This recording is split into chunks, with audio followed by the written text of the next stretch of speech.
Alors bonjour et bienvenue à notre moment Aura Impact. Nous allons continuer dans la même lancée que notre dernière vidéo, notre dernier podcast dans lequel nous avons parlé de société opérante et puis de holding. Est-ce que le roulement était la seule alternative pour lier les deux structures?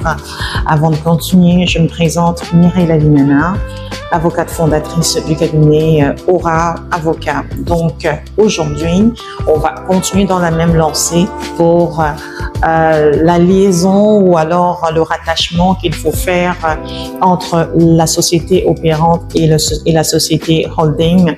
Toutefois, je vais m'adresser particulièrement aux personnes qui exercent des activités professionnelles. Donc, c'est toutes les professions, des personnes qui exercent des professions réglementées, médecins, avocats, comptables, etc. Bien entendu, déjà en partant, lorsque vous deviez consulter votre société, il faut toujours regarder s'il y a un règlement de votre ordre professionnel qui vous permet de pouvoir exploiter votre activité d'entreprise dans une société par action. Sur les dernières années, j'ai rencontré plusieurs infirmières qui disaient qu'il faudrait qu'on les incorpore. La loi, il n'y a pas de règlement chez les infirmiers ou infirmières du Québec qui leur permet de pouvoir exercer leur activité dans une société par action. Maintenant, pour les autres professionnels, je ne vais pas passer à travers toutes les professions réglementées qu'on a au Québec. C'est toujours de pouvoir vérifier. Ça s'adresse également à des avocats en affaires qui parfois sont sollicités par d'autres professionnels afin de pouvoir procéder à leur incorporation. C'est déjà arrivé qu'une avocate en immigration ait comme actionnaire dans sa société son partenaire de vie qui n'était pas du tout avocat. Il se faisait passer pour un consultant en immigration, il n'était pas consultant en immigration. Donc, vous comprenez que dans ce cas-là, quand même, ça devient un petit peu problématique. Le mal était déjà fait, maintenant il fallait restructurer la société puis le sortir de la structure parce qu'il n'avait à la base rien à faire là. Forcément, parfois, ça prend de vraiment s'arrêter, se poser la question, est-ce que ces deux personnes-ci peuvent être des actionnaires dans la société qu'on veut mettre en place? Ceci étant dit, je reviens à notre sujet du jour. Donc, en fait, on a notre monsieur Jean, on le prend toujours le même pour notre exemple ici, qui constitue sa société. Jean serait par exemple, on va dire, médecin. Jean est médecin et constitue sa société déjà, c'est un cabinet médical. Et là, Jean voudrait absolument acheter une bâtisse dans laquelle il va exploiter son activité parce qu'il voudrait permettre à d'autres professionnels de travailler avec lui, etc. Donc, ça lui prend un espace beaucoup plus grand. Jean pense investissement. Est-ce qu'à ce moment-là, c'est pertinent pour Jean d'acheter la bâtisse par sa société opérante? Absolument non. Donc, Jean doit penser tout de suite, je vais constituer un holding. Qu'est-ce qui se passe très généralement? Ce qu'on va voir habituellement, c'est que l'entrepreneur ici va constituer sa holding dans laquelle il va détenir 100% des actions. C'est l'exemple qu'on a ici. Donc, on a Jean qui constitue sa holding ou son holding, dépendamment si vous êtes féminin, masculin, les deux vont très bien, qui va constituer sa société dans laquelle il détient 100%. Maintenant, à la base, dans l'exemple que je vous ai donné, Jean avait plutôt créé sa société, son cabinet médical, cabinet incorporé, dans laquelle il détenait déjà 100% des actions. La structure ici, Jean crée son holding. Tout de suite, on pense, votre holding va détenir 100% des actions dans votre opco. Mais est-ce que c'est l'alternative absolue? Comme j'ai dit dans la précédente vidéo, pas forcément. Donc, on pourrait revoir à comment est-ce que le capital action de la société opérante a été rédigé. Peut-être que ça peut être pertinent de restructurer ce capital action-là afin de pouvoir permettre à Holdco de pouvoir détenir non pas 100% ici pour que Jean continue de détenir quelques actions dans sa société opérante. Donc, on permettrait dans ce cas-là à Jean de continuer de détenir. Ça peut être 80% pour que sa Holdco ne détienne que 20% des actions. Pourquoi est-ce qu'on le ferait? Pour que lorsqu'il y a des remontées de dividendes de Holdco, de la Opco vers la Holdco, qu'il y ait bien entendu, ici, là, qu'il n'y ait pas d'impôt à payer sur ce dividende-là. Donc, on vient les lier. Moi, j'ai mis 80-20, ça peut être 89-11%. Donc, ici. Maintenant, la préoccupation que j'ai, c'est ça l'élément qui change un petit peu de ce que vous avez pu écouter dans notre vidéo précédente. C'est que généralement, quand on a créé son holding, ici, on veut mettre les membres de sa famille, on veut mettre son conjoint, on veut mettre également ses enfants, etc. Parce qu'il y a une question de planification, des gènes successoraux et tout le kit.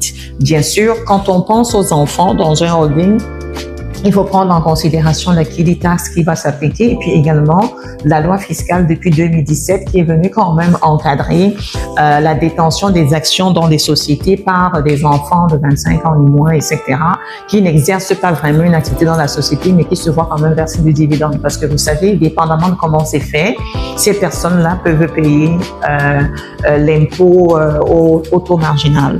Donc, on va faire attention ici. Maintenant, je parle aux professionnels. Les lois sont quand même assez particulières parce qu'il faut considérer les lois applicables en matière de constitution de sociétés par action, dont on s'appelle la loi canadienne ou la loi sur les sociétés par action du Québec, dépendamment du régime sur lequel on s'est enregistré.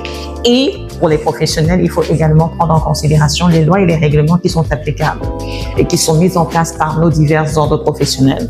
De manière assez générale, ce qu'on sait, c'est qu'un professionnel, donc Jean ici qui serait notre médecin, Jean ne peut pas en principe partager son revenu avec des personnes dans sa société OPCO qui sont pas médecins. En principe, la conjointe de Jean ne peut pas être détentrice des actions dans la OPCO. Pourquoi? Parce qu'elle ne serait pas médecin. Si elle est médecin, c'est toute une autre histoire.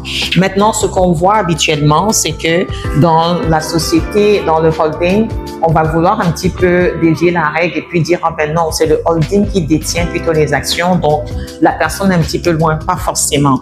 Donc ici, certains règlements permettent que le conjoint et les enfants puissent détenir un certain pourcentage dans votre holding en autant qu'il n'ait pas une influence directe dans la... Donc, si les décisions doivent être prises ici et tout, par des administrateurs de votre société, de votre société de portefeuille, vos conjoints ou vos enfants ne peuvent pas siéger sur le conseil d'administration de votre holdco. Ce qu'on voit également, c'est que dans des configurations comme celle-là, on dit, on va alléger la gestion de la société. Il n'y aura pas du tout de conseil d'administration et puis on va transférer tous les pouvoirs, en fait, on va transférer tous les pouvoirs aux actionnaires. Mais dans ce cas-là, je viens de permettre à la conjointe de Jean qui est dans la OPCO de pouvoir prendre des décisions qui pourront avoir des impacts dans la société médicale, dans la société qui exploite l'activité médicale. Donc, en partant, on a essayé de contourner les règles, mais on n'est pas allé bien loin parce que Jean s'expose au niveau de son ordre professionnel.